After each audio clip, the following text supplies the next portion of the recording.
Discuss today the um, blessing of Passover. And I know a lot of you who are listening in today have never observed a Passover in your life, and you know maybe just very little about it. And so my goal today is to be able to share with you exactly what this Passover is all about. And we're going to go over the scriptures, of course. And then next week I will be discussing more about how to, the spiritual meanings of Passover and what all that is about. So we're going to 2 weeks here on the Pesach, and this is a real good time of year. We just love this time of year. The weather's warming up, coming out of the dead of winter, and the new year is beginning. Yes, I did say new year. And we're going to share with you why it's the new year and get it from Scripture. And we're also, Pesach is a very important time. I think that we just take the time and examine ourselves and see whether we are in the faith, as it says in the Scriptures. And so that's a very important thing for all of us to just keep in mind. And so today's study topic is going to be an introduction to Passover and Feast of Unleavened Bread. They are actually two separate occurrences, but a lot of people, they go ahead and mix them together as far as when you say, oh, we're going to observe Passover. A lot of people think of both of them together, but they are actually separate observances. So anyway, the Passover and unleavened bread is the first feast of the year in Yahweh's calendar. And in this study today, I'm going to share with you exactly how to follow Yahweh's calendar. And so it's also a study discussing the calendar and what you can do to try to keep track of when Yahweh's months start and end. Of course, we always do a good job of keeping track of man's calendar, don't we? A lot of times. But how important do we view the calendar of Yahweh, His timetable? How often do we pay attention to that? And that's an important question for all of us to consider. Because the end time events, for instance, that's going to occur on His timetable, not man's timetable. And so we want to get in tune with Yahweh's timing on everything. So we're going to look at some scriptures on this topic, and we see in the book of Deuteronomy. We're going to start there. The book of Deuteronomy. In chapter 16, very first verse, it says, "Observe the month of Abib," actually pronounced Aviv, "and keep the Passover unto Yahweh your Elohim. For in the month of Aviv, Yahweh your Elohim brought you out of Egypt by night." And so the month of Aviv. Well, Aviv is a Hebrew word describing the state or condition of barley. Barley is sown in the fall, and it grows a little bit in the fall and then kind of lies dormant part of the winter and then grows a little more and more in the early spring, late winter months until around the time of March, April, by the world's calendar, it is ready for harvest. And so Yahweh described a month here, Aviv. And so in trying to determine when a new year would begin, now there are some who would go according to equinoxes. The first new moon after the equinox, they say, would be the timing of when the new year begins. And I respect those who have that opinion. At this point in my life, and I can be shown wrong, I don't see that anywhere in the scriptures where it says, determine your new year by the equinox, the first new moon after the equinox, mind you. So, or even a definition of what the equinox is. But I do say here that the month of Aviv, I see that. And so when we look at the condition of the barley in Israel and get reports from there, and if I grew barley here, or anyone grew barley in my area, I might even consider that here. But at this point, I don't have that capability, so we're just doing the best we can here. And so the first month, it says to observe. That means to guard, to watch. And the word shamar actually is translated watchman a few times in Scripture. But so that's a month of observance. It's a month that we observe. And so anyway, the barley has been not yet reported ready, and but coming up here the next moon, which is going to be the beginning of next month, what the world calls April, it should be plenty ready by then. So, all right. During this month of Aviv, it's describing the month in which Aviv is present. That is when the first month of the year actually occurs. And that is when the feast of unleavened bread and the Passover occurs. Now, there are two harvests of grain in Israel, two major harvests. There's the barley harvest, and that's the one that comes first. And then almost 2 months later would be the time of the wheat harvest, because the wheat is also sown in the fall, but it doesn't grow quite as well in the wintertime and in the early spring, and so it comes up later. And if you do this every year, because Yahweh's months can either be 12 months in a year or 13 months in a year, you're never going to lose your years or your seasons like the calculated calendars of this world have attempted to do. They've got 365 and 1/4 days, and that worked for a while, but then Pope Gregory came along and had to make an adjustment because things were getting off kilter as far as January being in winter and so on. So anyway, there's the second harvest is the wheat, and that is when Shavuot or Pentecost or Feast of Weeks is actually observed. We take a look at that for a moment here. Leviticus chapter 23, verse 9. And Yahweh spoke to Moshe, saying, Speak to the children of Israel, and say to them, When you come into the land which I give to you, and reap its harvest, then you shall bring a sheaf of the first fruits of your harvest to the priest. He shall wave the sheaf before Yahweh to be accepted on your behalf. On the day after the Sabbath, the priest shall wave it. Now this is discussing the barley being waved before Yahweh during the Feast of Unleavened Bread. And you shall offer on that day, when you wave the sheaf, a male lamb of the first year without blemish as a burnt offering to Yahweh. Its grain offering shall be mixed with 2/10 of an ephah of fine flour mixed with oil, an offering made by fire to Yahweh for a sweet aroma. And its drink offering shall be of wine, 1/4 of a hin.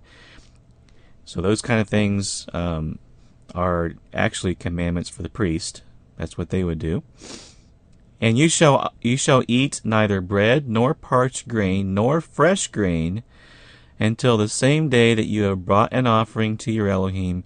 It shall be a statute forever throughout your generations in all your dwellings. So it's not permitted to partake of this barley harvest until the first fruits are given to Yahweh. Then after that, verse 15, here we see the wheat offering.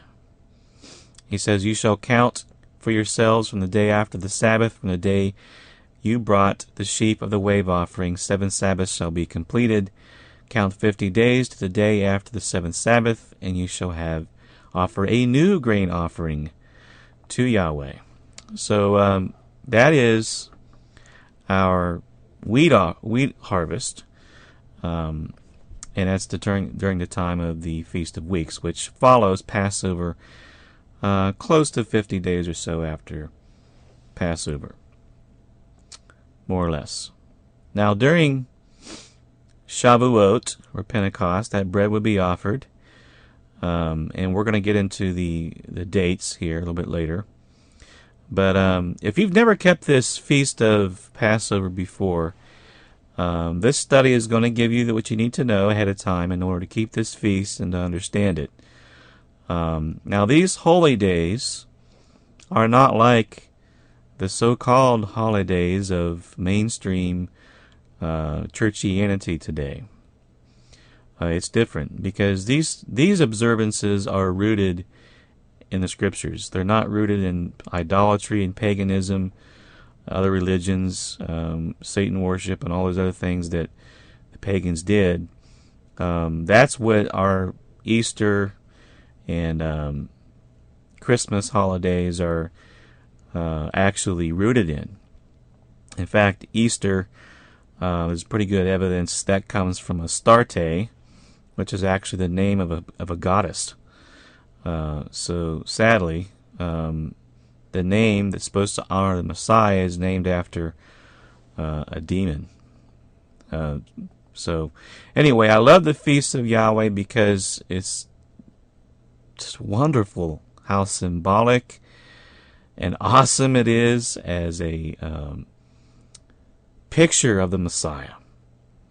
It seemed like churchianity as a whole back in the 2nd and 3rd, 4th centuries were starting to yearn for some kind of an observance beyond what they were doing. And so rather than look into the Scriptures, they tried to tie some of the pagan festivals in with the worship of Yahweh, and which we've already discussed that back in Days of December.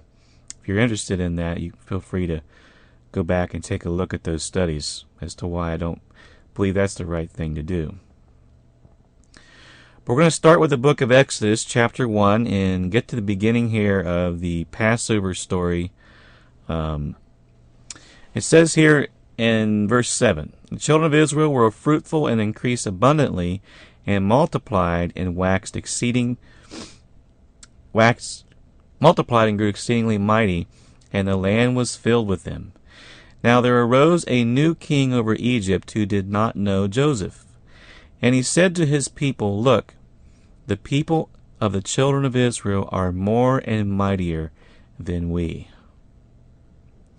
Come, let us deal shrewdly with them, lest they multiply, and it happen in the event of war that they also join our enemies and fight against us, and so go up out of the land.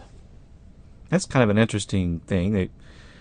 They were afraid that the children of Israel would leave and not be in Egypt any longer. Therefore they set taskmasters over them to afflict them with their burdens, and they built for Pharaoh supply cities, Pithom and Ramses. But the more they afflicted them, the more they multiplied and grew, and they were in dread of the children of Israel. So the Egyptians made the children of Israel serve with rigor, and they made their lives bitter with hard bondage, in mortar, in brick, and in all manner of service in the field. All their service in which they made them serve was with rigor. Then the king of Egypt spoke to the Hebrew midwives, of whom the name of one was Shiphrah, and the name of the other Puah. And he said, When you do the duties of a midwife for the Hebrew women, and see them on the birth stools, if it is a son, then you shall kill him. But if it is a daughter, then he shall live. But the midwives feared Elohim and did not do as the king of Egypt commanded them, but saved the male children alive. So the king of Egypt called for the midwives and said to them, Why have you done this thing and saved the male children alive?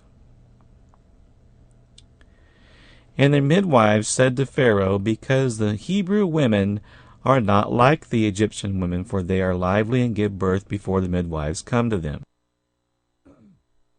Therefore Elohim dealt well with the midwives, and the people multiplied and grew very mighty. And so it was because the midwives feared Elohim that he provided households for them. So the children of Israel here are very oppressed. They're in bondage to slavery to the Egyptians. And they're commanded by Pharaoh to serve them with rigor. And Pharaoh had told the midwives to throw those male children into the river. And but Yahweh hates the shedding of innocent blood, especially when the innocent blood were children of Abraham. Proverbs chapter 6 verse 16 says, These 6 things Yahweh does hate. Yes, 7 are an abomination to him. A proud look, a lying tongue, hands that shed innocent blood, a heart that devises wicked plans, feet that are swift in running to evil, a false witness who speaks lies, and one who sows discord among brethren.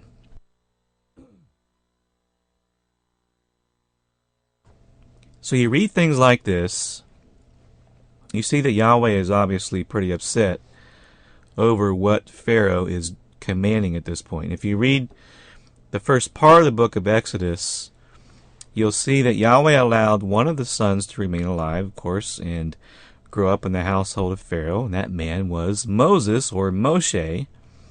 And Yahweh called Moshe to lead the children of Israel out of the land of bondage and slavery, and promised to lead them into the beautiful land flowing with milk and honey.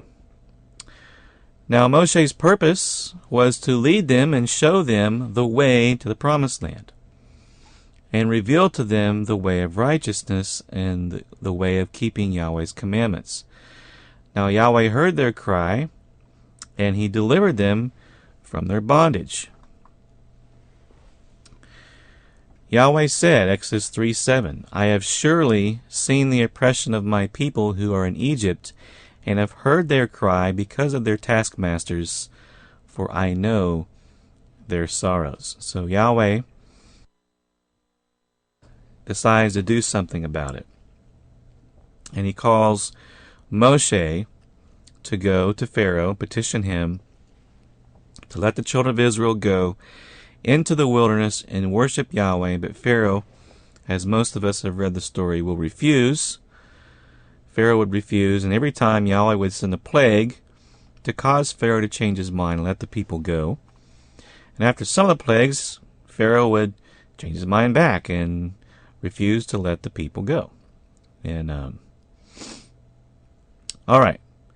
So the first plague was water coming into the Nile River. It was going to be turned into blood for 7 days. The other plagues were frogs, and lice, flies, diseases on animals, boils on men and animals, hail, locusts, and then darkness. And then the final plague, which is what we're highly interested in here because it has a lot to do with Passover, is particularly important. And it's seen in Exodus chapter 11 and verse 4. And Moshe said, Thus says Yahweh, about midnight I will go out into the midst of Egypt, and all the firstborn in the land of Egypt shall die, from the firstborn of Pharaoh who sits on his throne, even to the firstborn of the female servant who is behind the handmill, and all the firstborn of the animals. Then there shall be a great cry throughout all the land of Egypt, such as was not like it before, nor shall be like it again.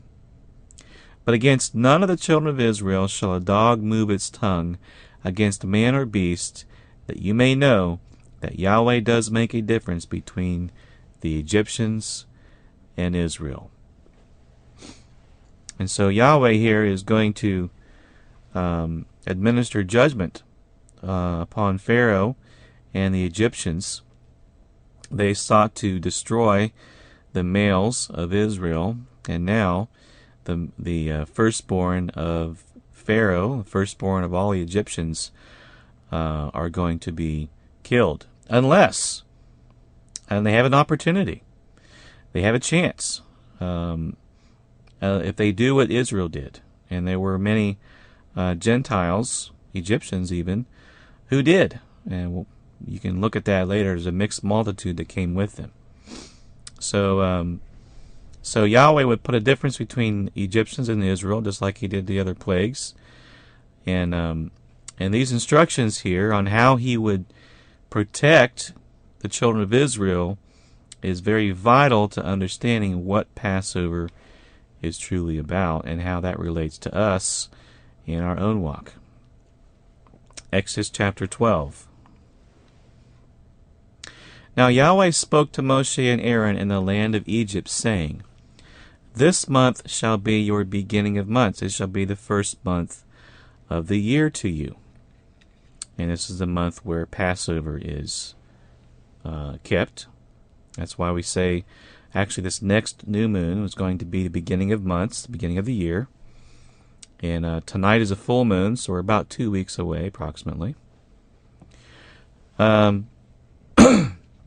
He says, Speak, and I should mention, I guess I got the dates for the feast here.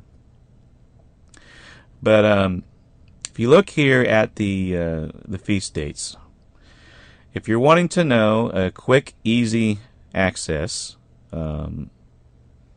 to when to keep the Feast of Passover and when unleavened bread is observed, EliYah.com/calendar is the place to go. Now this year we have the 18th of what the world calls April, 4th month of the year in the worldly calendar, is going to be the day of Passover. That's the day in which the Passover lamb is killed. And my family and I will be observing the memorial, the time when we partake of the Messiah through the bread and the fruit of the vine on the night of the 18th there, and actually beginning of 19th. Feast of Unleavened Bread being the first holy day. And so the 19th, starting at sundown on the 18th, is going to be a day of rest. No servile work or occupational work is supposed to be done. It is permitted to cook on that day. But other than that, no work is to be done. And then the 20th, 21st, 22nd, 23rd, 24th are all Feast of Unleavened Bread days, but they are not holy days. They're not days in which you have to rest, unless it's, of course, the Sabbath, which I forgot to mention there, but the Sabbath would be the 23rd. That, of course, would be a day of rest. Now, then, the 25th is going to be a holy day. First and seventh days of this feast are holy days. And those are the days you want to make sure you do take off work. So mark that, write that down. The 19th and the 25th are 2 days of the week. It's in the midst of the week where you're going to need to take time off of work. Assuming you keep the calendar as I do. So, Yahweh was teaching the children of Israel his calendar. And the way we do this, how do we find out when exactly is this month? Now, Yahweh's month does not begin with some arbitrary date in the middle of nothing. Yahweh's month begins with a new moon. Now, a new moon is, in my mind, I look up in the sky. I'm a simple shepherd out there, imagining myself tending to my flocks. I look up at the sky. I see, oh, well, there's a full moon tonight, for instance. And then I continue to watch the moon, and the amount of light on that sun disk begins to decrease more and more, until finally it becomes to where there's nothing there. It's as if the moon, from my perspective on Earth, has disappeared. Now, it hasn't actually disappeared, of course. It's just that the sun is here, and the moon is here. It's shining on the back of the moon, and we're over here, or the Earth, on this side. So it's rising and setting at the same time the sun is, and so you can't see it. The sunlight is shining on the back of the moon. But then, as the moon progresses in its orbit, you'll begin to start to see just a little crescent, little sliver of light on one side of the moon for a short period of time.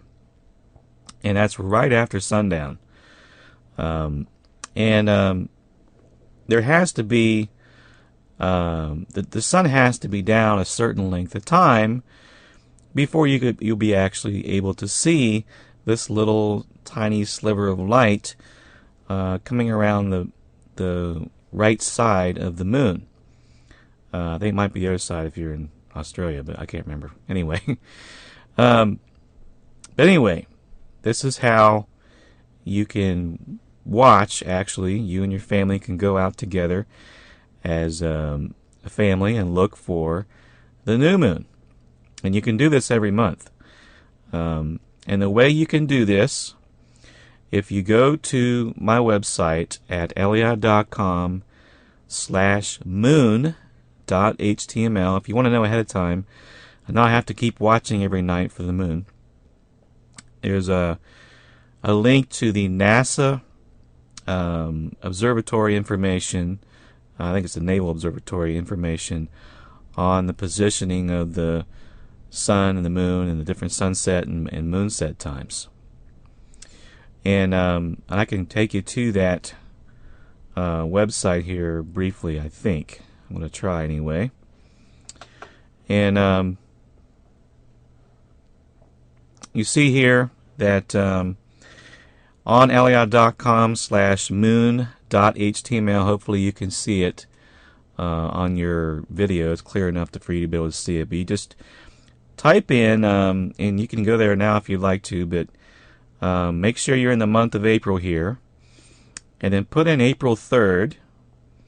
And of course, I'm in Missouri, so I put Ava, Missouri here, capitalized.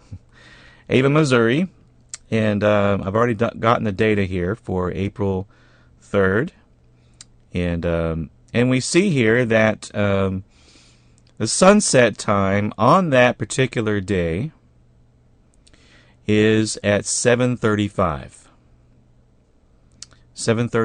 p.m. That's when the sun will go down here in Ava area.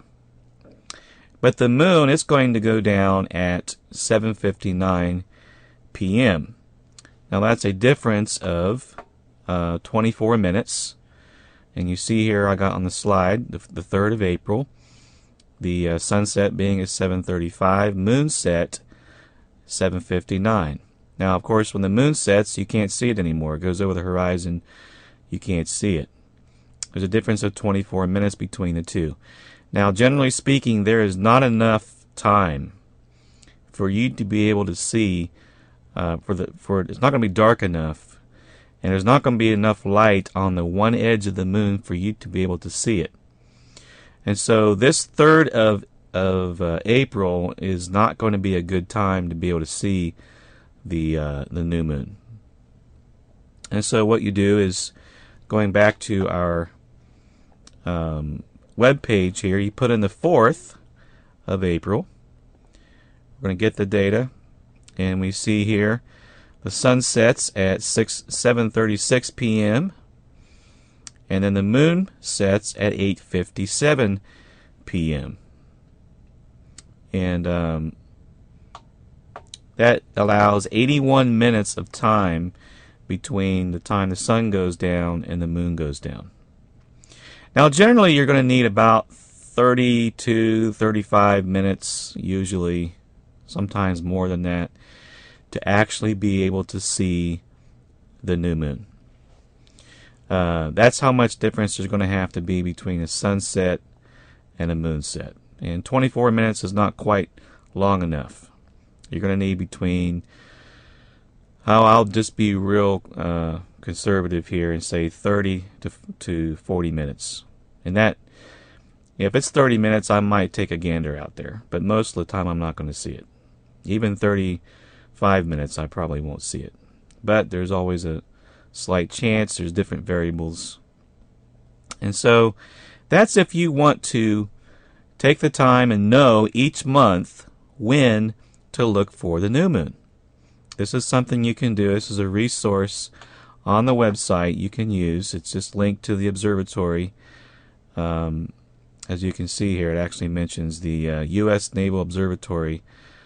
They got it all calculated out for us. So now in the old days, and when there's more of an agricultural society and people paid more attention to things, they didn't have the Naval Observatory. They just continued to look each night for the new moon, or for the moon. But I'll have you know that every month in Yahweh's calendar has either 29 or 30 days, one or the other, because the moon orbit is about 29 and a half days.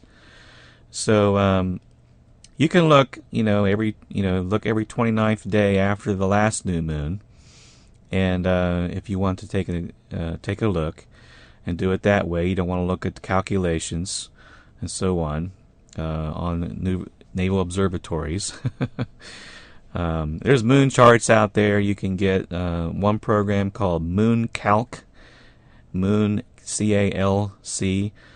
That'll tell you most likely whether you're going to be able to even see it or not. So anyway, it's either going to be 29 or 30 days every single time. Now, if you just had a 30-day month, you're not going to have two 30-day months in a row. This doesn't happen that way. So if you just had a 30-day month, you can be pretty sure the next one will be 29. Well, I should say maybe there is a chance, but anyway, highly unlikely. All right, so you're either going to have one of those two, and so that's, if you want to start following Yahweh's calendar, you got to look at the things He's created, and that's a way you can do it. Anybody can do it. And if you happen to not be able to see the new moon, you have clouds or something, you can check around and see if anybody else has examined. There's websites out there, new moon reports and things. Now, some people, they only want to go by the new moon in Israel. And if you want to do that, I'll take you back here to the site again. You scroll down a little bit further, and I've already put in the location, the actual longitude and latitude of Israel. And if you just plug that in, we got 2011 now. And put in the April the 4th, and get our data here, and we see the sun sets at 1900 hours. 57 minutes later, we've got the moon going down. So we're good on that. So if you like to go by Israel sighting, I respect you for that. That's fine. I go by a local sighting. You can also use this tool for that as well, and at least help you get an idea of when. Of course, you don't live in Israel. You have to rely on the internet. So, getting back to our timing here, we're going to look at a calendar, and this is the what the world calls April. And we've determined, as you saw on the last slide, that the night of the 4th should go by Roman time here, not By Roman time, the night of the 4th, the sun goes down at 7:36. And that is when we are anticipating this 4th of April. That's when we are anticipating to go out and get your family together and look for this new moon.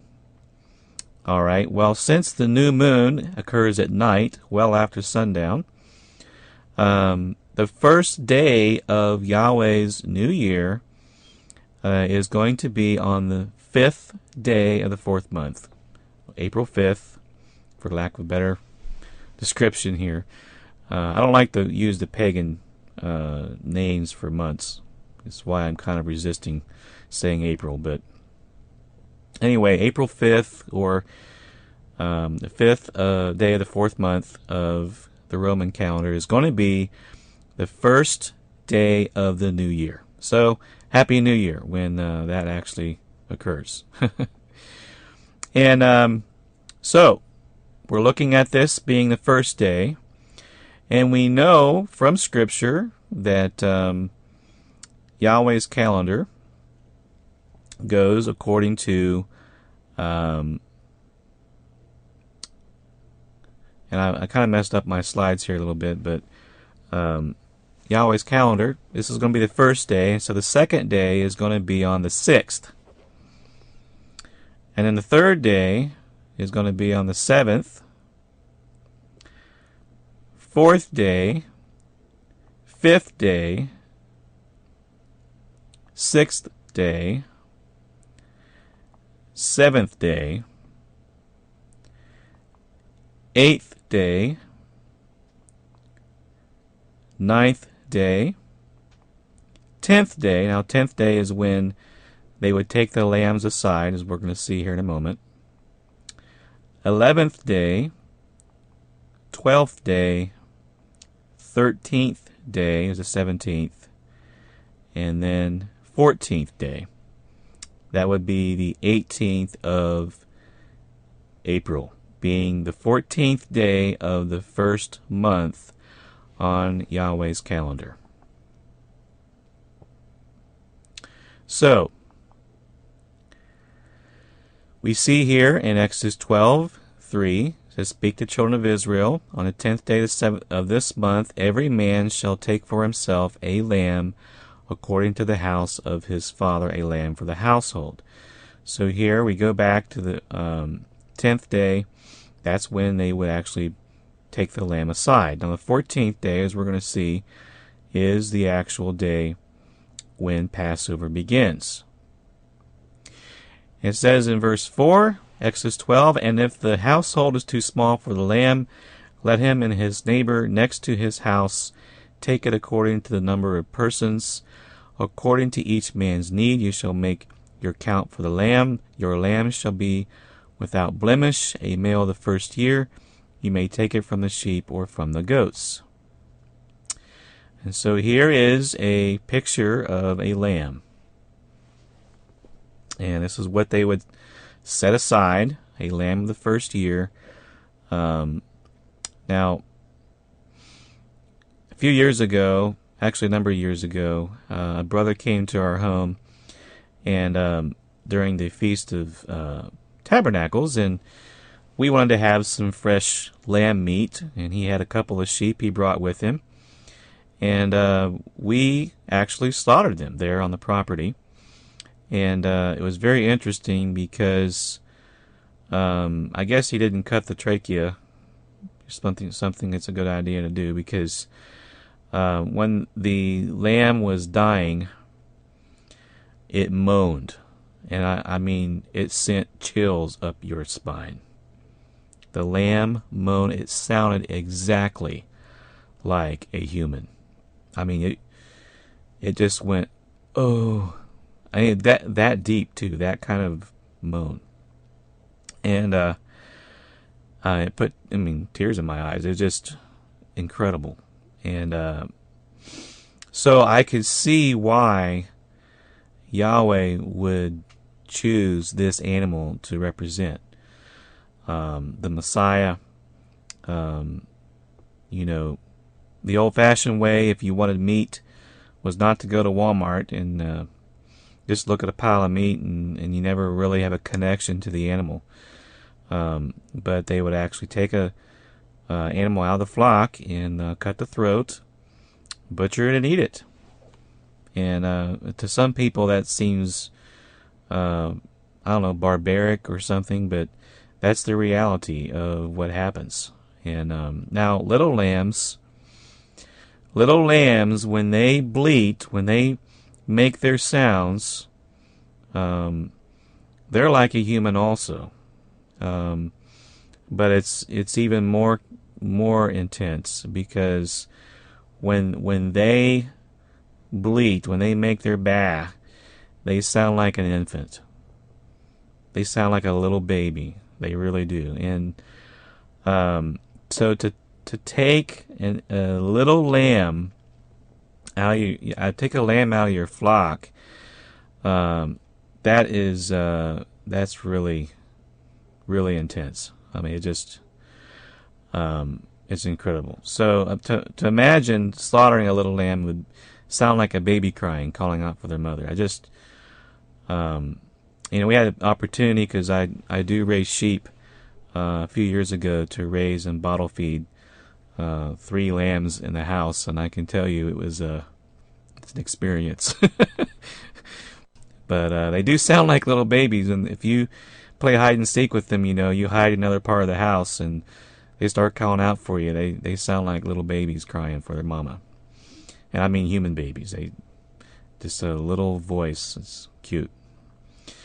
But anyway, this is Passover, and I can see why the Messiah, being innocent as a child, in many ways innocent, being chosen, and it had to be a lamb the first year. So anyway, Exodus chapter 12 verse 6, now you shall keep it until the 14th day of the same month, then the whole assembly of the congregation of Israel shall kill it between the evenings. Now, some translations there will say kill it at twilight. Some will say at evening. There's some controversy as to when exactly the Passover lamb is supposed to be killed. Some believe it should be killed on the time between sunset and dark at the very beginning of the 14th. Others, like myself, believe it would between the evenings would begin at the 9th hour of the day, on the day of Passover. So I respect different opinions out there. It's just, this is the conclusion I've come to. Yeshua died at the 9th hour of Passover. He's our Passover lamb. I make a very strong connection there. Anyway, it says, they shall take some of the blood and put it on the 2 doorposts and on the lintel of the houses where they eat it. And so they would take this lamb's blood and they would place that blood on the doorposts of their home, which I believe would be about, we would call around 4 o'clock, 3 o'clock, 4 o'clock in the afternoon. Assuming sunset was at 6, which nowadays it's not anymore, but so it'd be a little bit later than that. And they shall eat the flesh on that night, roasted with fire, and unleavened bread, and with bitter herbs they shall eat it.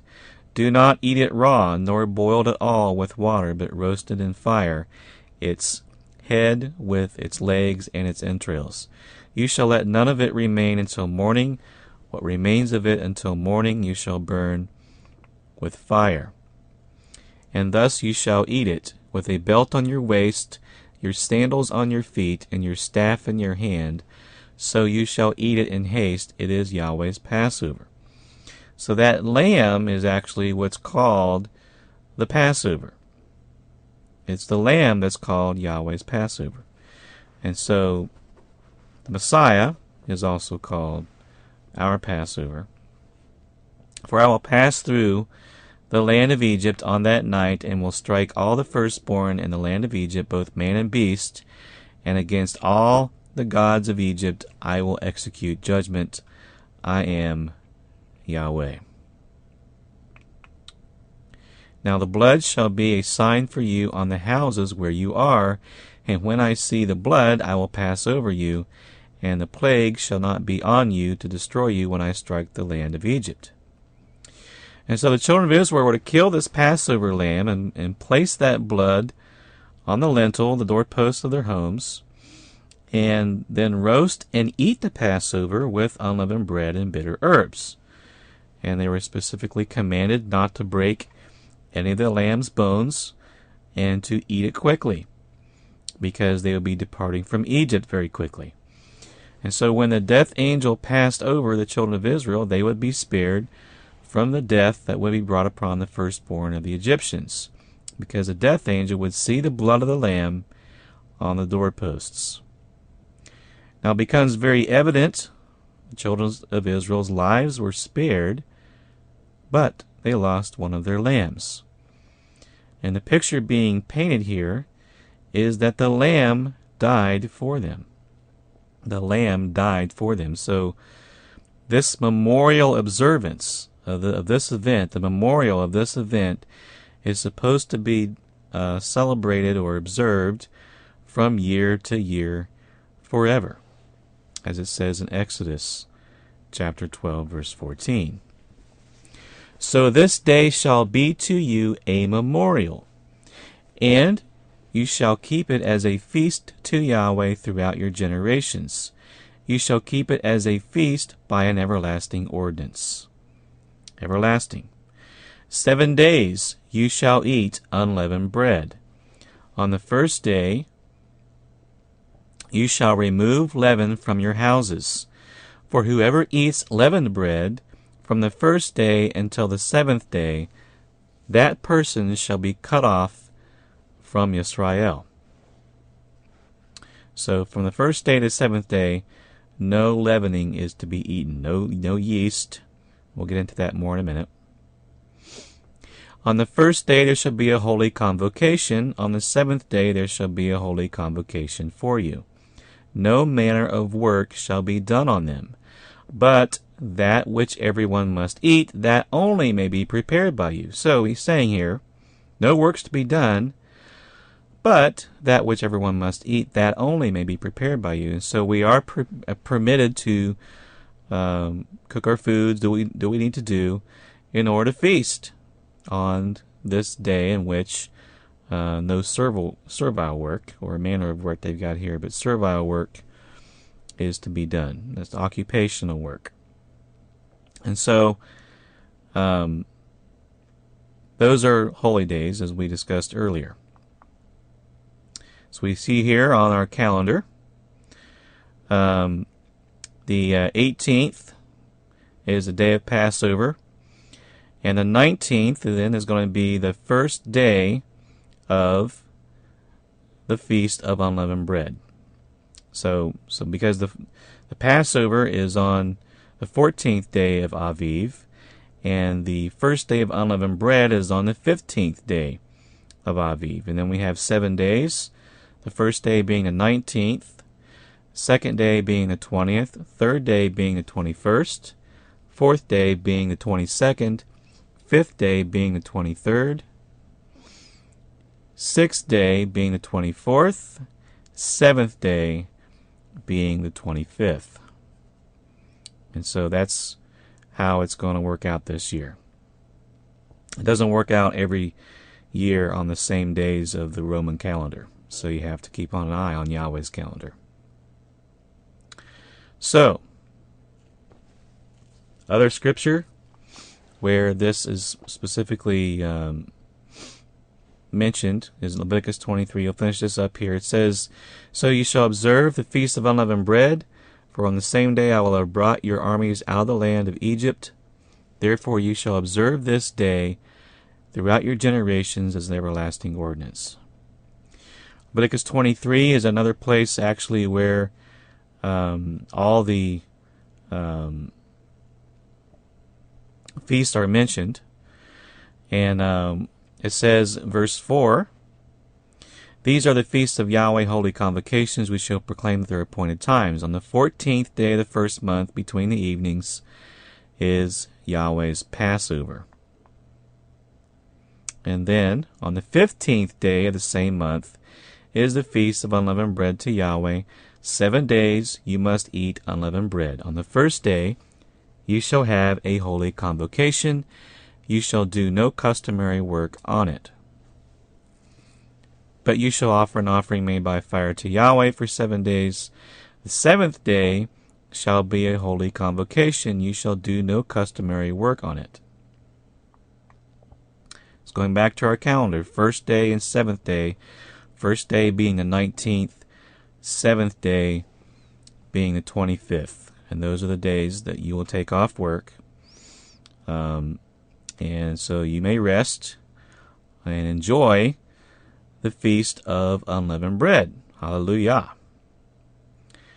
And so now what we like to do, because we're not supposed to be eating any leavening during this week, is to go through our home about a month early, which is about now, and just look for any kind of food that may contain leavening.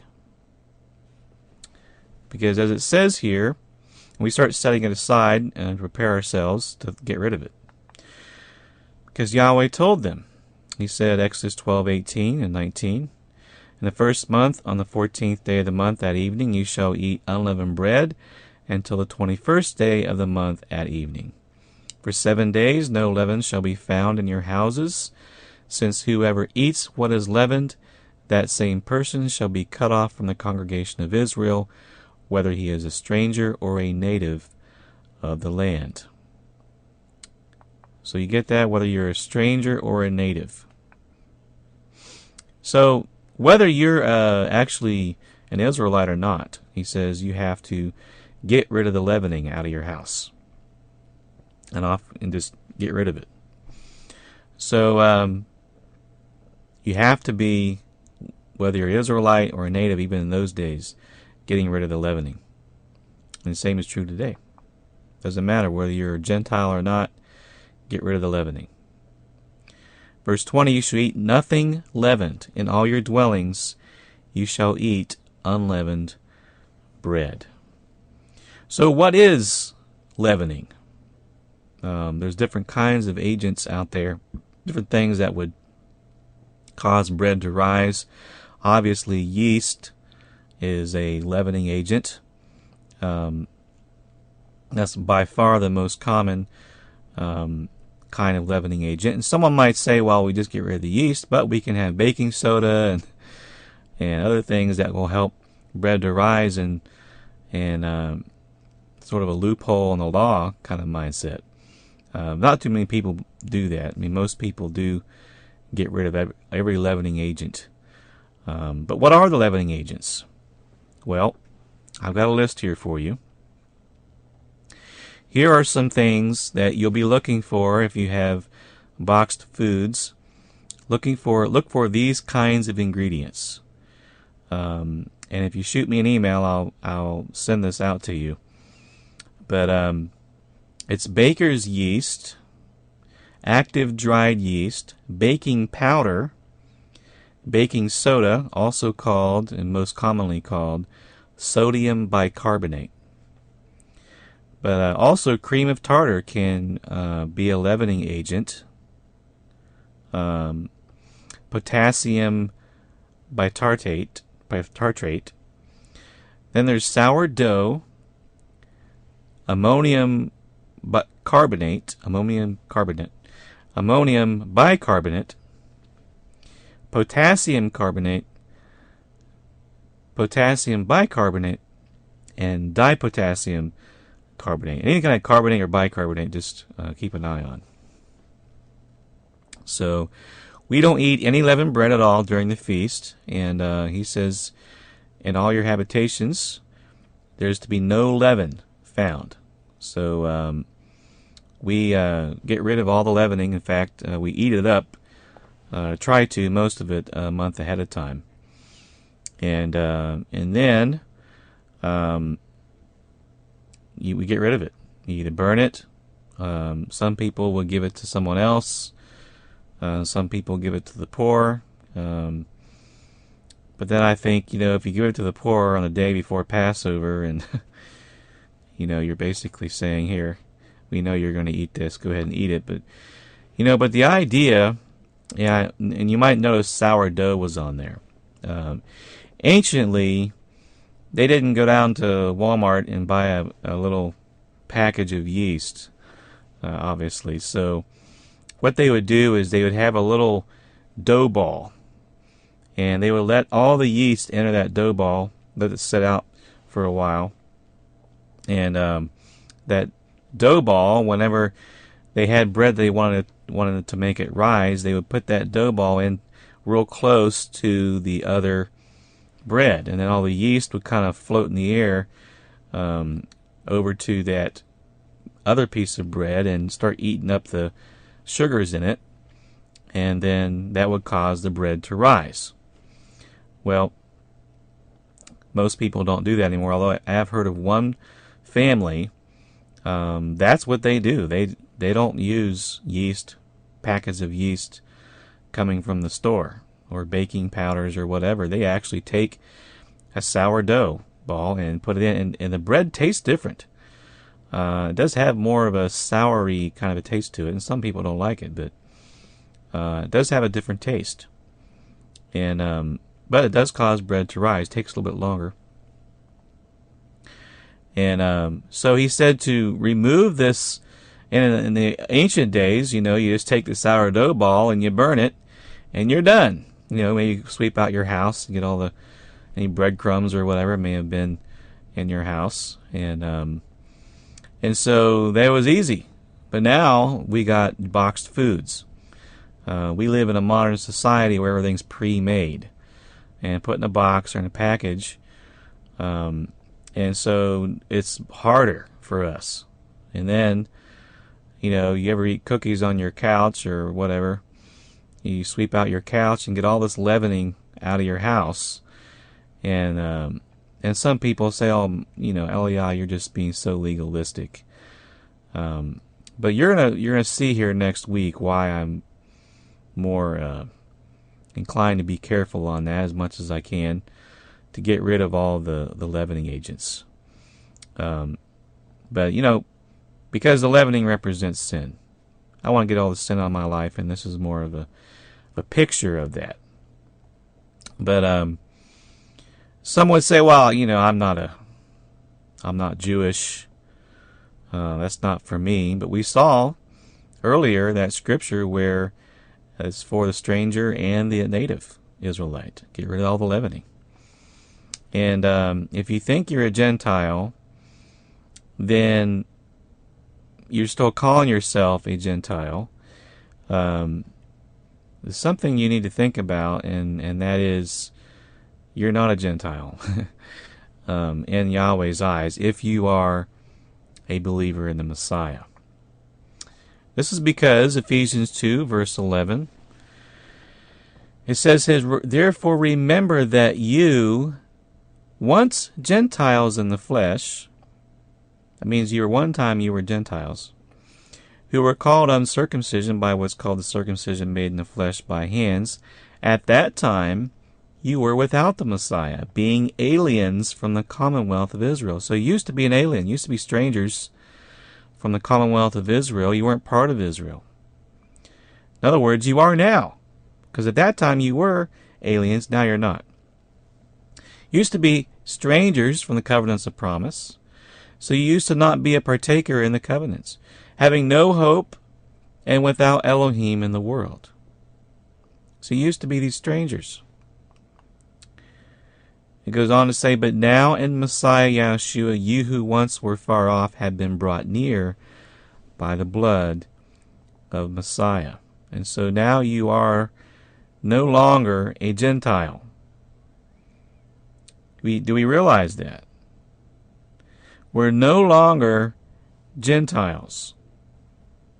We are now partakers. We are now part of the commonwealth of Israel. Do we see ourselves that way? Do we see ourselves as being Israelites? Or are we stuck in this mindset that we're still Gentiles? In some ways, To not receive yourself as being an Israelite is to not receive the Messiah. Now, I'm not saying everybody's lost who doesn't understand this. I'm just saying you're sort of denying the work of the Messiah who brought you near by his blood, in a sense. And that's not to condemn anyone. I don't think, if we're ignorant of this fact that we're lost or whatever. But I'm just saying, you talk about people who think that you're denying the Messiah because you are doing Jewish stuff. They think you're denying the Messiah. To me, it's more so denying the Messiah to not do things that belong to Israel. Because the work of the Messiah was to bring a Gentile into the commonwealth of Israel so they're no longer a stranger. And so whatever festivals is commanded to Israel is commanded to us because we are Israel. We've joined ourselves to Israel, grafted in to the olive tree. We are now partakers of the promises and the obligations. That's the thing. And the obligations for Israel. So, now the Passover is called the Lamb. The Lamb's called the Passover. And that day on which that lamb is killed is called Passover because that's the day in which the Passover lamb was killed. Back to Exodus 12, verse 21. Then Moshe called for all the elders of Israel and said to them, pick out and take lambs for yourselves according to your families, and kill the Passover lamb. And you shall take a bunch of hyssop, dip it in the blood that's in the basin, strike the lintel and the 2 doorposts with the blood that is in the basin, and none of you shall go out the door of his house until morning. For Yahweh will pass through to strike the Egyptians. And when he sees the blood on the lintel and on the 2 doorposts, Yahweh will pass over the door and not allow the destroyer to come into your houses to strike you. And you shall observe this thing as an ordinance for you and your sons forever. See, they need to stay in their homes because Yahweh is going to smite the Egyptians, and that is a safe place for them to dwell, having the blood of the Lamb on the doorposts. It will come to pass when you come to the land which Yahweh will give you, just as he promised, that you shall keep this service. And it shall be when your children say to you, what do you mean by this service? That you shall say, it is the Passover sacrifice of Yahweh, who passed over the houses of the children of Israel in Egypt when he struck the Egyptians and delivered our households. So the people bowed their heads and worshipped. You see, with this particular observance, Yahweh wants us to communicate what he did for us. I say us because we have been grafted in the children of Israel, whether you're a Gentile or not. When you think of the children of Israel, don't think of some foreign people over there that's doing this thing that, is Jewish stuff that you don't understand. You have now taken on the identity of an Israelite, and so that is your forefathers. Just as, because we're adopted. I have 2 little girls who we adopted a few years ago. They're every bit as much my daughters as the birth children, and I treat them and talk to them and relate with them as though there's no difference. And so when we look at the fact that we are now adopted sons and daughters brought into the nation of Israel, we look back into our history as Israelites, and that's the ancestry that we now identify ourselves with. We now look at when we see all the children of Israel, that's our forefathers, because we are adopted in the same way. My little girls look at me as their daddy, just as much as a birth child will look at their father. We need to now identify ourselves with Israel, not as a replacement for Israel, but as being joined to Israel. Very big difference. Not replacement theology. Joining in with Israel is what we're looking at. And so when we bring our children into this service, this is one big reason why it's here. He says, is so that you shall tell the children about what he did for us as Israelites. He struck the Egyptians. He delivered our households. And so we look back at that event and can identify ourselves with it, because through that event, our people were saved. Can we do that? I know that may take some retraining of our minds. But through the Messiah, it's no longer we who live. It's the Messiah who lives in us. And so we now have taken on his identity, because we don't live anymore. It's now the Messiah living in us. We take on his identity. So that's what we need to do. And so Yahweh had this thing memorialized, this event memorialized, so that the wonderful works of Yahweh would be passed from generation to generation, and Yahweh would be remembered by this awesome act forever. How many times do we see Yahweh identifying himself with this awesome act of bringing us out of the land of bondage and into the land that he promised us? So that's how we want to try to look at it. You're not looking at it as us and them. But I do say them because that's our forefathers. He brought them out of the land of Mitzrayim. And, as we're going to see more and more next week, how much the Messiah has brought us out also spiritually out of this land of Mitzrayim that we live in, this land of Egypt. So Yahweh would often identify himself, I'm Yahweh, the one who brought you out of the land of Egypt. That's who I'm talking here. And so he would often identify himself with that. Verse 28, continue to read here. Then the children of Israel went away and did so just as Yahweh commanded Moshe and Aaron, so they did. And it came to pass at midnight that Yahweh struck all the firstborn in the land of Egypt, from the firstborn of Pharaoh, who sat on his throne, to the firstborn of the captive who was in the dungeon, and all the firstborn of livestock. So Pharaoh arose in the night, he and all his servants, and all the Egyptians, and there was a great cry in Egypt, for there was not a house where there was not one dead. Then he called for Moshe and Aaron by night, and said, Rise, go out from among my people, both you and the children of Israel. Go, serve Yahweh as you have said. Also take your flocks and your herds as you have said, and be gone, and bless me also.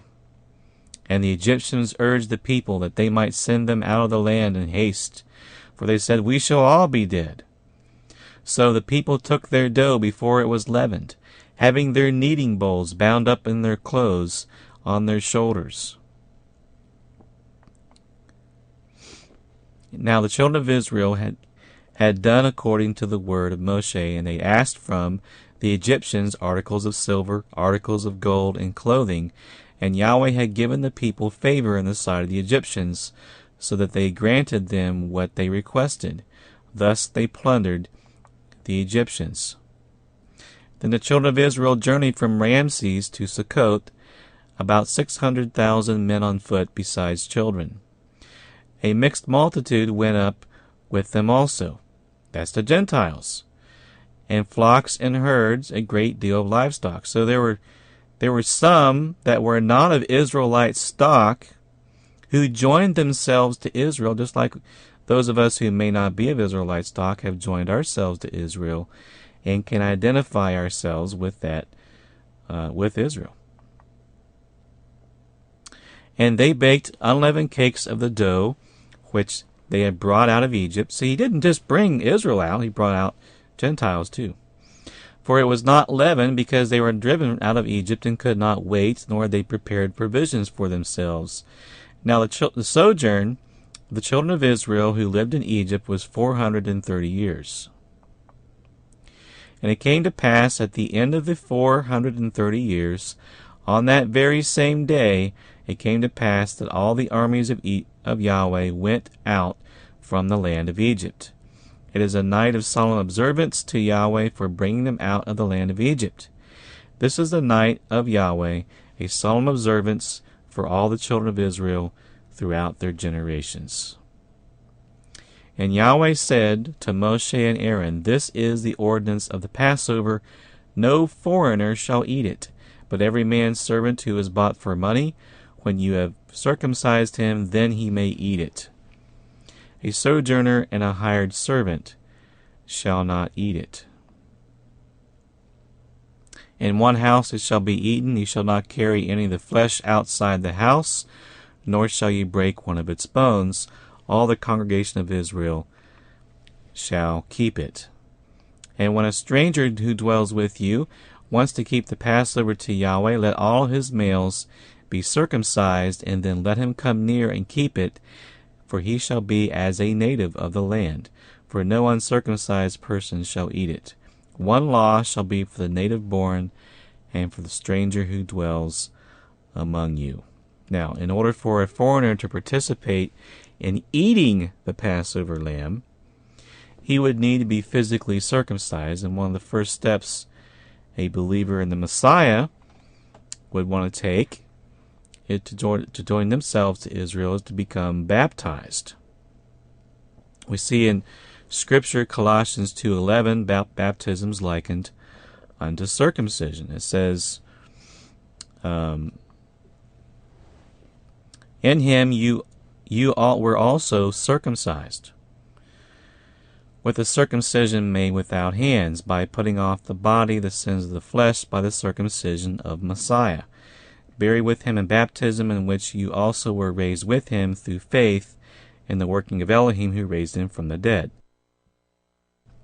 And so we see that baptism is a type of circumcision that brings us into the body of Messiah and into the commonwealth of Israel. As it says in Galatians 3:29, if you are Messiah's, then you are Abraham's seed and heirs according to the promise.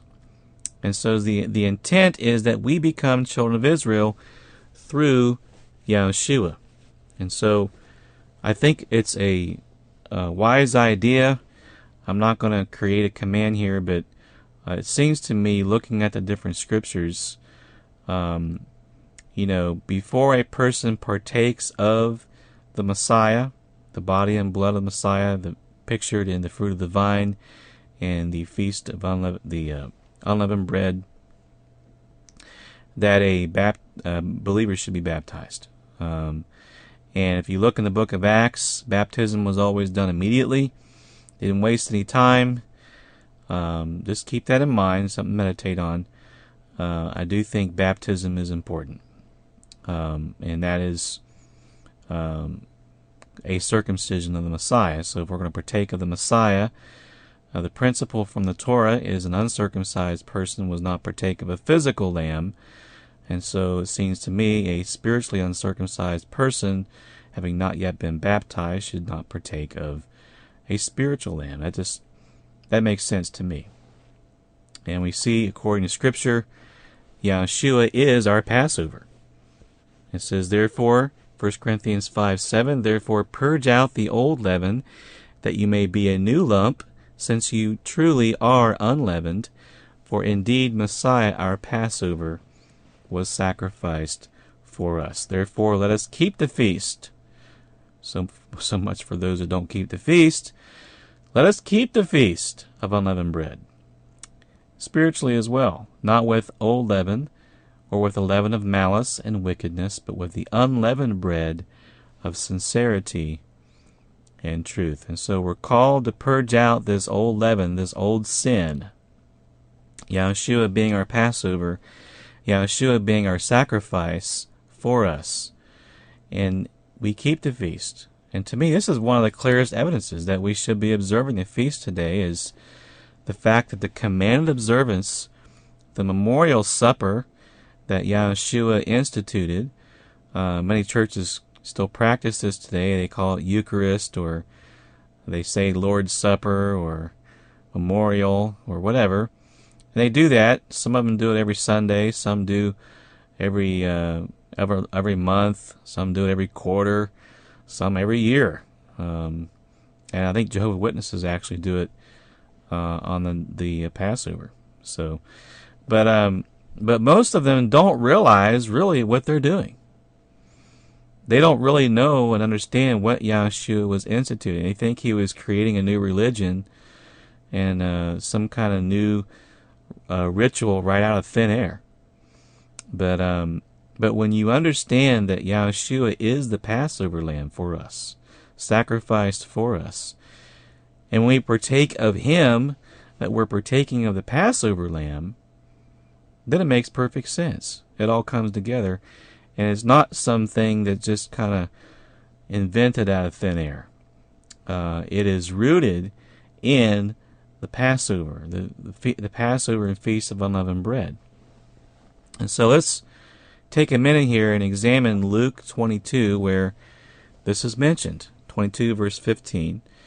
And he said to them, with fervent desire I have desired to eat this Passover with you before I suffer. For I say to you, I will no longer eat of it until it is fulfilled in the kingdom of Elohim.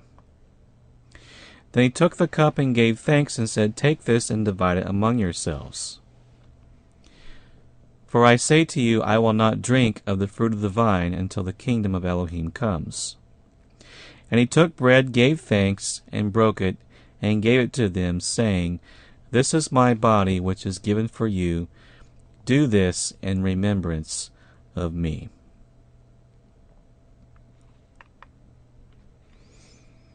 Likewise, he also took the cup after supper, saying, this cup is the new covenant in my blood, which is shed for you. Now, this is Yahshua's commandment. We're told to do this in remembrance of him. He is the Passover. He is the Lamb. And John 1:29, for instance, says here, John looks at him. Next day, John saw Yahshua coming toward him and said, behold, the Lamb of Elohim who takes away the sin of the world. So he's called the Lamb.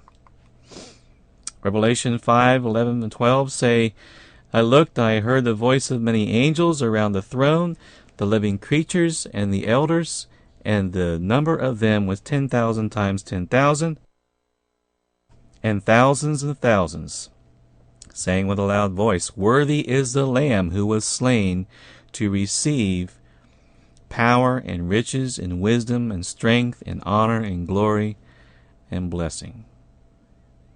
So now many people in mainstream churches today will refer to Yahshua as being the Lamb. But how many understand the whole reason why he's called the Lamb to begin with? The whole reason why he's called the Lamb is because he's our Passover Lamb. He is our Passover. And so when we're partaking of this bread and we're partaking of this fruit of the vine, we are partaking of the Passover. Simple as that. 1 + 1 = 2, right? Just not hard to grasp that. And so, but most people, because they think, oh, Passover is just Jewish thing, they distance themselves with anything Israelitish or Jewish. And so they create this whole new thing, call it the Eucharist, call it the Lord's Supper or something else, the Last Supper, and distance themselves from anything that appears to be Jewish. Now, that all started way back when the Greeks would mock anything Jewish, and so the Gentiles were afraid to look Jewish, and so anything in the faith that looked Jewish, they stripped out. Sabbath days, Hebrew names, feast days, tassel wearing, things like that, beards, anything that looked Jewish, they don't accept those parts of the law. They pick and choose. But Yahshua is the Lamb, and we partake of this. We are partaking of the Lamb, symbolically, of course. Now we see Yahshua's parables many times. He says the leaven is representing of sin. And so Yahshua takes away our sins. We are unleavened. We are unleavened. We partake of the body of Messiah. Now we are the body of Messiah. Yahshua, it just so happens, died at the exact hour Passover lambs were being slaughtered in Jerusalem, which is the 9th hour of the day, also called in one place, as we shared last week, the hour of prayer. That's the time of the evening sacrifice. I don't think that's a coincidence. I think we partake of that bread, we're breaking it. We are breaking this bread to remember Yahshua's body, which was broken for us, for our benefit, for our blessing. It was for our sins he had to shed his blood, come into this world and to die for us. And it was on the 14th day of Aviv that Yahshua died for us.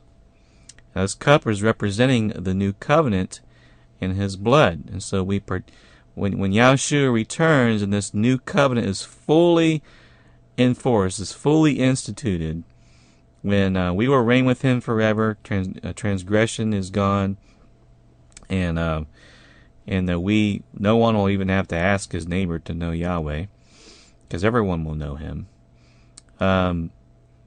This new covenant is cleansing us from all sins. It says part of the new covenant promises is that their sins I will remember no more. Who's he talking about? He's talking about Israel. And we join ourselves to Israel.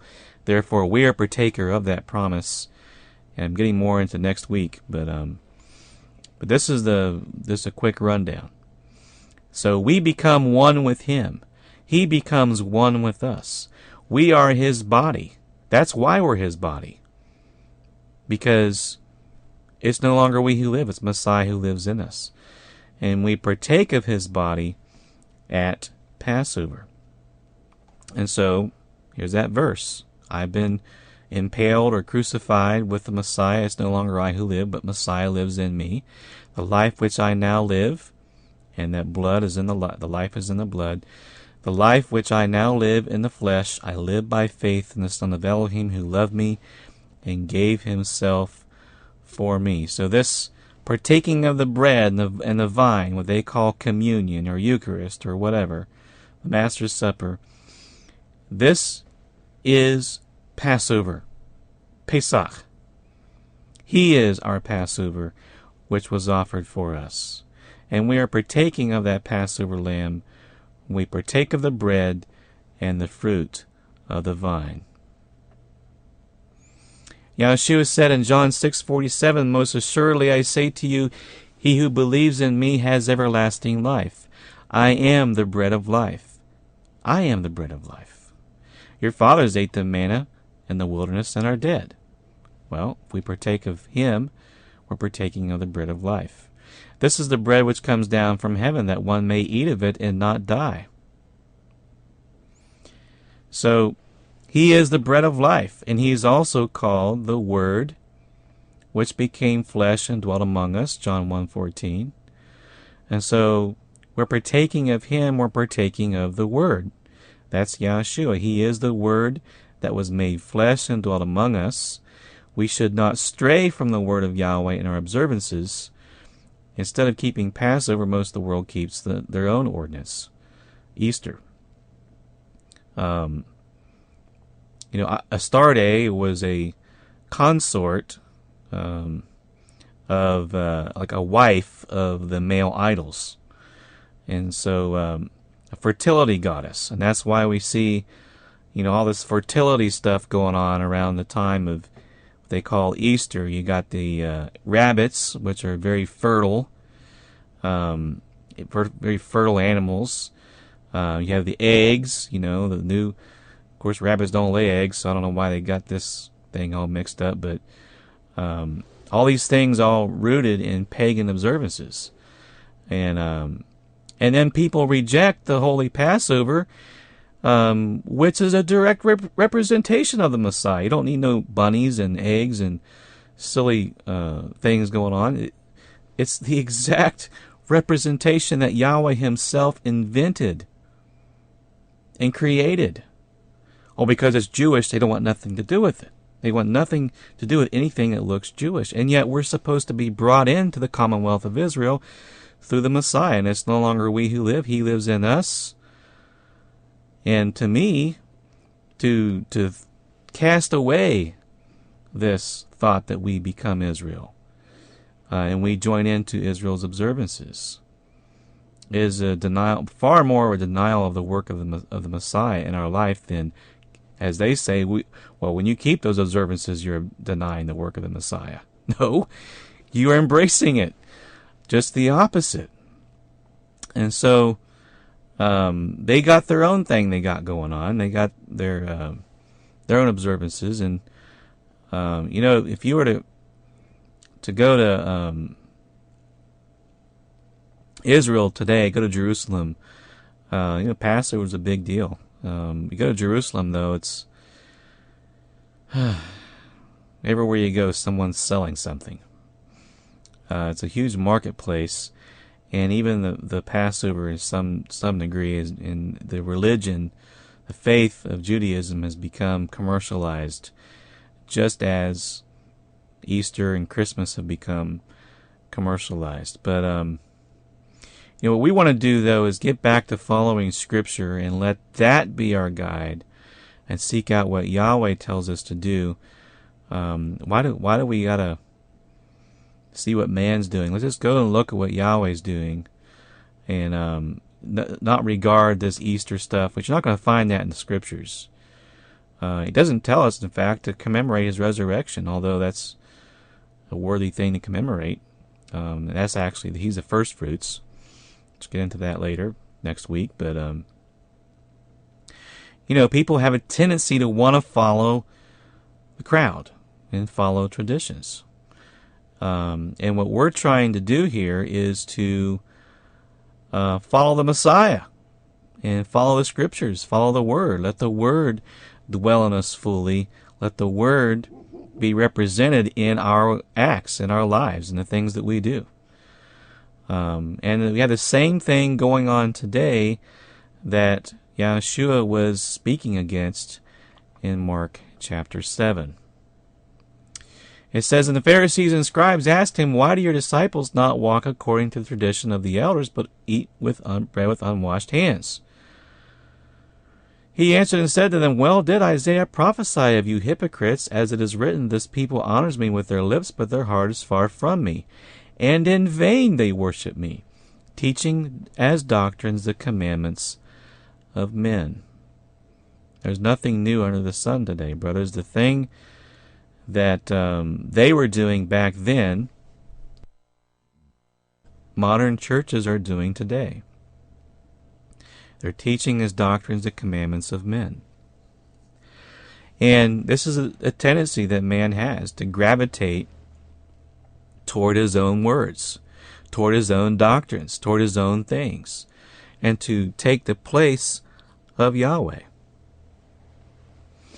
And so, and the same thing actually is still going on in Judaism today, sadly, and I'm not trying to be harsh, but Orthodox Judaism is basically men who created a religion out of the teachings of these men that Yahshua specifically condemned, because this Talmud that they follow, Babylonian Talmud they follow here, is basically a preservation of the teachings of the scribes and Pharisees, the very teachings that Yahshua spoke against. And so the Mishnah and the Talmud are a preservation of first century Judaism, and many of the things in first century Judaism Yahshua spoke against. And so they're still doing it today, and those same teachings are still, as they did in the first century, keeping men from following the Messiah. And that's even sadder. And so Yahshua told them, he says, the blood of Abel, blood of all generations that are going to come down, this generation right here. All the righteous blood. So we have to be careful, because Christianity has done the exact same thing. They have their seminaries, their schools, I call them cemeteries because that's a place where you're going to learn all the dead doctrines and traditions of men. It's not about Scripture. It's about church doctrine and trying to find the status quo. And we all have to be careful of this, myself, all of us. Be aware, are there any areas where we ignore the doctrines of Yahweh and cleave to the doctrines of men? And any things that we do that might be rooted in idolatry, and we don't even realize it. We don't want anything to do with the worship of demons. We want to cleanse our lives of those things. And I look at Passover, I just say, it's just awful. It's just awful to throw out this beautiful feast of Passover, which was ordained to bring remembrance into how Yahweh saves us and the beauty of the Messiah, and to throw that out, instead take a holiday named after an idol and associate the Messiah with that and observe that. It's terrible. It's abominable if you really think about it. And so we don't do that anymore. We don't have that in our life. We don't want that. Our goal is, now I'm not trying to say, now that you've come to this understanding, stick your chest out and hold your nose in the air toward Christianity and as a whole and say, I'm better than you. No, it's not a time to be prideful. It's a time to be thankful. Be thankful that Yahweh has revealed this to you and rejoice in it, and encourage others to come alongside you and join you in that thankfulness and show them what you've been shown, and rejoice in that. And if you come with an arrogant spirit, that just provokes pride in other men. It doesn't provoke righteousness. So anyway, our goal is to just share the things that we've learned. Some are going to accept it right away. Most will not. Most will never accept it. But it's because it goes against traditions. And so this time of this week, my family and I, we're going to go through our food, look for any food that may contain leavening in it, and set it aside, put it in a box, and eat it. Eat it now instead of it going to waste later. And then later on, we'll just before Passover, we'll sweep our house, furniture, take the sweeper bag out, burn it, and open up the couches. Get the toaster. Usually, you gotta throw the toaster away. It's so full of crumbs. If you really want to go to the trouble of getting that toaster clean, go ahead. But we're not trying to be legalistic, and I should say, you know what I mean by legalist? I mean by turning the words of Yahweh into this code that you follow, this rigid code that you follow that you have to, it's just like there's no spirit in it. It's just words, just raw words with no spirit in it. Okay? We want to follow the spirit of the Torah. For instance, he says that let your ox and your donkey, if your enemy's ox and donkey goes astray, bring it back to him again. So if you look around and this guy's dog's loose, well, it doesn't say that the dog's loose, that you have to bring that back to him. So that's what I mean by legalism. You're just looking at things to get away with. There are some who are in Judaism who sell their house to a Gentile for $1. That way they don't really own a house that's has leavening in it. And that's how they get around it. See, they look at it as a legal thing. We want to follow the spirit of it. Don't sell your property to an unbeliever for a week and then buy it back. I know a brother who was a Jewish man asked him that. He says, "Will you really sell it to me for $1? Get the deeds and everything out and transfer it to me, and then trust me, I'll sell it back to you for $1." And the fellow wouldn't do it that way.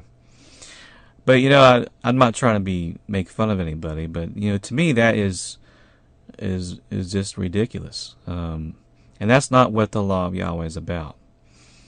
But anyway, we'll go down and get some grape juice, or what we like to do is get the seeded grapes and squeeze them or juice them this time of year. We make our own unleavened bread. If you're wanting to know where you can find unleavened bread, just go to EliYah.com/recipes.html. Now, one thing you want to remember when you're partaking of the body and blood of the Messiah is how important it is to be reverent. In 1 Corinthians 11:20, it says, when you come together and therefore into one place, he says to the Corinthians, it's not to eat the Master's Supper. For in eating, each one of you takes his own supper ahead of others, and one is hungry, and another is drunk. What, do you not have houses to eat and drink in?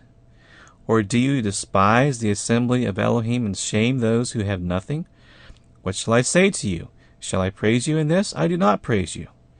For I received from the Master that which I also delivered to you, that the Master Yahshua on the same night in which he was betrayed took bread. And when he had given thanks, he broke it and said, take, eat, this is my body which is broken for you. Do this in remembrance of me. In the same manner he also took the cup after supper, saying, this cup is the new covenant in my blood. This do, as often as you drink it, in remembrance of me. For as often as you eat this bread and drink this cup, you proclaim the Master's death till he comes. Now, we need to remember that we are proclaiming the Master's death through this eating of the bread and drinking of the cup. Now, what time of the year do we know that the Messiah died? Well, most people think he died on Good Friday, but we call that Passover. That's when he died. It was the day of Passover. And so we know Yahshua died at Passover, and so if we're going to do a memorial here, remember his death, then what day are we going to partake of the Messiah? Just logically, obviously it would be Passover. Now churches will do this like, every Sunday, every quarter, whatever. But we want to do it when he says to do it. Now some would say, well, it says as often as you do it. Well, that seems like that's more than once a year. Like maybe you should do it all the time. But if you look in Hebrews 9:24, it says here, for Messiah has not entered the holy places made with hands, which are copies of the true, but into heaven itself, now to appear in the presence of Elohim for us, not that he should offer himself often, as the high priest enters the most holy place every year with the blood of another. Now this word often can refer to a once per year event. In fact, it does, in reference to the Messiah's death here. And so when we proclaim the Messiah's death here, it can certainly be a once a year event. That's what makes the most sense to me. That's the anniversary of his death. And so when we partake of him, that's going to be at Passover. And that's also when we are commanded to eat the Passover. So, all right. Continuing on, 1 Corinthians 11, therefore whoever eats this bread and drinks this cup of the Master in an unworthy manner will be guilty of the body and blood of the Master. But let a man examine himself, and so let him eat of the bread and drink of the cup. For he who eats and drinks in an unworthy manner eats and drinks judgment to himself, not discerning the Master's body. For this reason many are weak and sick among you, and many sleep. Very interesting. We see a physical sickness, physical weakness, physical death corresponding to a lack of reverence and partaking of the Master's body and blood. And so obviously it's something we want to make sure that we are putting a lot of weight to this event, a lot of seriousness to it. And so we want to start examining ourselves now, in fact. For the next month, let's take some time and examine ourselves. And we, especially as these times are getting more and more earthquakes and things happening in the world today, everything's just on the verge of collapse pretty much. And so we need to be extra on the spiritual side, very intense, very focused, because a strong deception is coming down the pike, and we need to be ready for it and not be deceived. We need to judge ourselves. We need to judge ourselves. Yes, we do. Because it says, "For if we would judge ourselves, we would not be judged." Verse 31 of 1 Corinthians 11. So we won't be judged along with the rest of the world if we judge ourselves. And so we want to cleanse our hearts. Ask Yahweh to reveal any wicked thing within us. We want to be sincere. We want to be humble. We want to be repentant for Him. Ask Yahweh to show us our own heart before we partake of this Passover. And so let's take some time in the next month and reflect on the need to get the sin out of our lives. As we rid our physical homes of the leaven, we want to get our hearts, our lives, and our minds cleansed of the spiritual leaven, the sin. And I can say, brothers, that the Passover has been a very helpful thing. If you feel like you've kind of had a bad year spiritually, here comes a new year. Make your New Year resolution that you're going to be pleasing to Yahweh this year. You're going to do the things that are right. That old sin thing that you've been struggling with for years, you're going to get rid of it. You're going to get rid of that leavening. And that's His desire. Let's purge out, by the blood of the Messiah, that old sin that tends to rear its ugly head from time to time. Let's pray Yahweh will show us the leavening.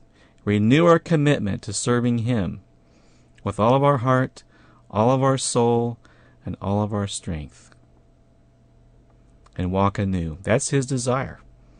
And Aviv, the month of Aviv, this first month of the new year, brings our attention to that.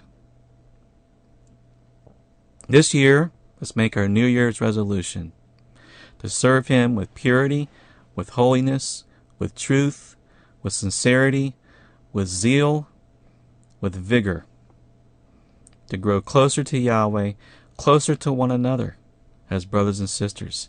Seek to work together to build His kingdom, and not so much focus on the kingdom of man, which will eventually crumble. And spend more time together. Stay connected to each other. Sometimes I'm not very good at that. So as these evil days approach, brothers, we're probably going to need each other a whole lot more. And so let's connect with one another. We need Yahweh in our lives to grow in a mightier and mightier way. Let's seek to be accountable to each other.